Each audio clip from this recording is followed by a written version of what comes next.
આજથી રાજ્યમાં ગેરકાયદે થતી ખનીજ ચોરી પર લાગશે બ્રેક.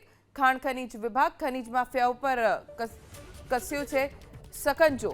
આજથી રાજ્યમાં ખનીજ પરિવહન માટે તમામ વાહનમાં જીપીએસ સિસ્ટમ ફરજિયાત બનાવાઈ છે.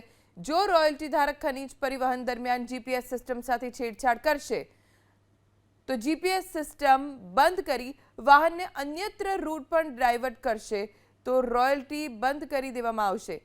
રાજ્યના જીઓલોજી અને માઇનિંગ વિભાગના કમિશનર ધવલ પટેલે રાજ્યમાં ખનીજ પરિવહન માટે આજથી નવો પરિપત્ર અમલી કર્યો છે, જે અન્વયે રાજ્યમાં ખનીજ પરિવહન કરતા તમામ વાહનોમાં જીપીએસ સિસ્ટમ ફરજિયાત છે.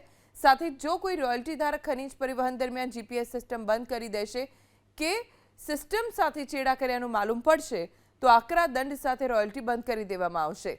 રાજ્યમાં હાલમાં વીટીએમએસ સિસ્ટમ એટલે કે વ્હીકલ ટ્રેકિંગ મોનિટરિંગ સિસ્ટમ અમલી હોવા છતાં મોટાભાગના વાહનો ખનીજ પરિવહન દરમિયાન તેમના માન્ય જીપીએસ ઉપકરણો બંધ કરી દેતા હોવાનું સામે આવતા નવા નિયમ અમલી બનાવવામાં આવ્યા છે.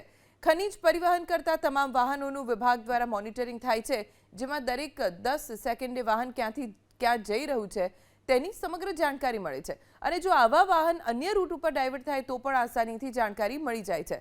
હવે નવા પરિપત્રના અમલ બાદ જો ખનીજ પરિવહન કરતા વાહનો જીપીએસ ટ્રેકિંગ સિસ્ટમ ચાલુ નહીં રાખે તો તેમને રોયલ્ટી જ ઇસ્યુ નહીં થાય.